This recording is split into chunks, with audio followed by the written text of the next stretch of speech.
so here's a large number. So I know even with large numbers, you're gonna like, oh my goodness, what's the highest perfect square? Some people will think, well, is it just 9? Is it more than 9? Instead of trying to figure it out, especially when you have big complex numbers, again, just try to do our method. Remember, factor out the radicand completely. Just think of you just sorting out the laundry. Just say to yourself, I'm sorting out the laundry, break down 1800, tree diagram.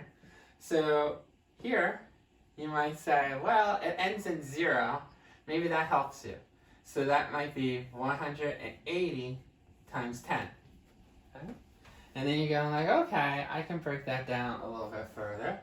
I know that 180, you might say, well, that's the same thing as 3 times 60. And 10 is 2 times 5. And then you're going to break down as soon as you can anything that is not a prime number. So 60 you might have saw is 6 times 10. And then 6 you can break down as 2 times 3. And then 10 is 2 times 5. So you were able to break this down into your prime factors. Now to help you out, when you do the laundry, you go like, oh, there's a white sock, there's a black sock, there's a blue sock, there's a red sock. What you usually do is put all the like ones together. All the blue socks here, all the red socks here. So we're going to do that. Let's put all the 2's in front first. So I have 1, 2, 3 2's. Make sure you get them all. 1, 2, 3. And then how many 3's we have? Looks like we have 2 3's. And how many 5's? Looks like we have 2 5's. Okay, so I did the laundry and I broke them off into the different color socks. My white socks, my black socks, and now I have red socks as well. Okay, now that I've broken it up, remember, the reason why I say socks is because we're doing square root. If this was cube root, then we would do 3 of a kind, like these 3 2's we group together, but nothing else. But here we're doing socks, so we're thinking pairs. Because remember, no index number, that's square root. Group by 2 of a kind. Think of socks. So these white socks will ball up. These black socks, because they're the same color, ball them up. And these, same color, ball them up. What are you going to do with these balls? You're going to stick them in the sock drawer. Now when they go in the sock drawer, they become one item, or just one set, or one pair.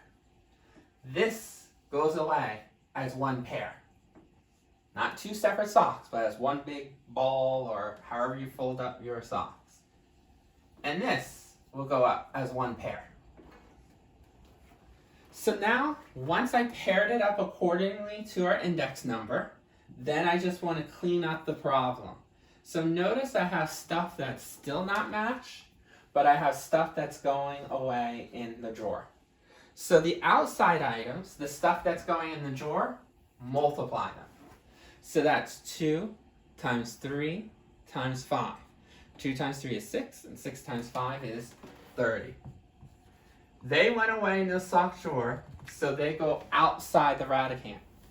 Who you didn't match up was this 2.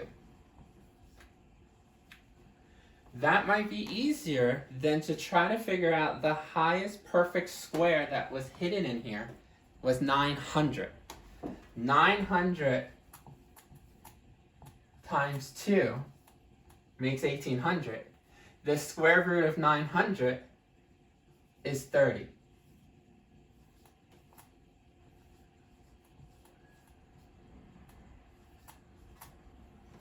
Thirty times 30 is 900. So I think this is a better method. Let's do something that is not square root. Let's do one that's cube root and to the 4th root. That way we can get the hang of this. Because a lot of people might know their perfect squares, but not know their perfect cubes or perfect 4th root. So let's try 81 as a cubed root. So our first step that we want to do is break down 81. So we're going to sort out the laundry. How you do that, just do a tree diagram, okay? Because these are monomials, we're doing tree diagrams. Most of you probably know that's 9 times 9, and each 9 is 3, 3, 3, 3. These are prime numbers. We don't use the 9s because they're composites. Don't put that in. You want this to be nothing but prime factors in the radicand. So you're done sorting out the laundry. You got things all matched around. But step 2 says determine the type of grouping you're doing.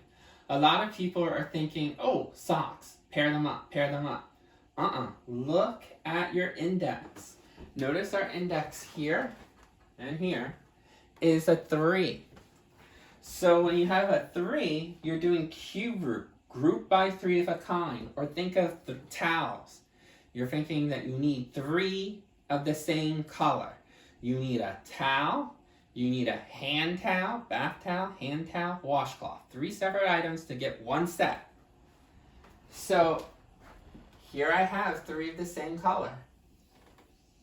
I'm not going to match all 4, okay? Because remember, to make a complete set, bath towel, hand towel, washcloth. That makes a complete set.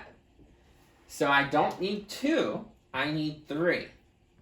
If you have an extra one, hey, maybe that washcloth is still in the bathroom needing to be washed, or that hand towel is still hanging up.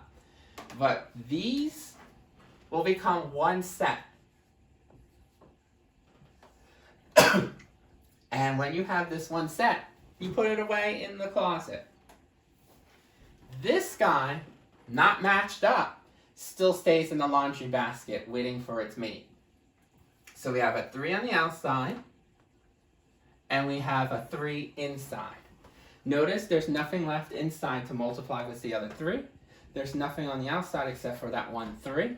So the cube root of 81 is 3 cube root 3. The reason why is because, think of it, 81, what's the highest perfect cubed?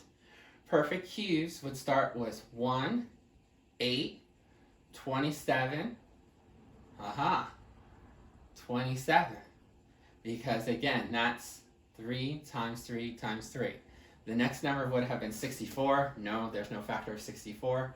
And after that, it's 125. Yeah, there's no factor of 125. So if you were trying to do this the other method, you would have to solve that this was 27 times 3. And then the square root of 27 and the square root of 3. This you can do. This you could not do. Make sure that you have it as cubed roots.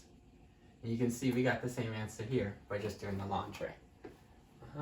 So we have one that was cubed root. Let's do one more as to the 4th root.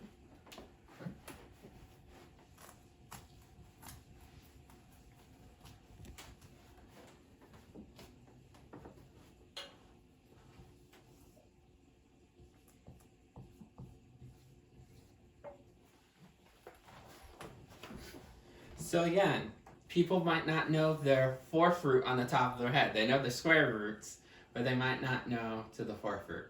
So then, break down 48. Tree diagram. Break out that laundry.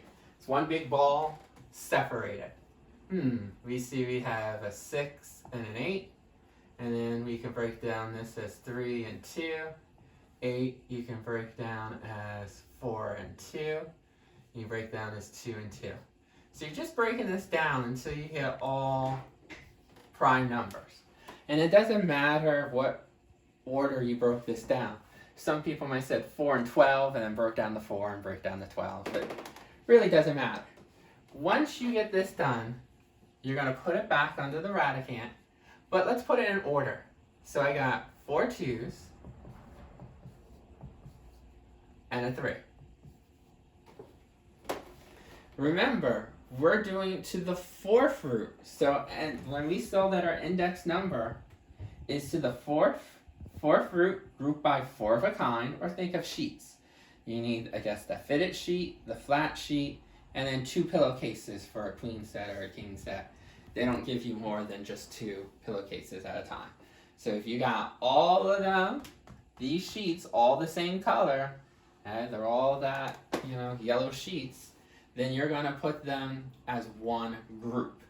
Okay, so you would probably fold them up or roll them up as one set, one complete set. They go away in the closet as just one set of sheets. You have a complete yellow sheets set. But this little 3 that's there, hey, you're missing maybe 2 pillowcases and a top sheet. You cannot put this away as one complete set. So this will stay on the outside because it went away in the closet. This is staying in the laundry basket until it finds its mate. So even something to the 4th power, you can easily just pretend that you're doing the laundry. To simplify this as 2 to the cube root, or not cube root, to the 4th root 3.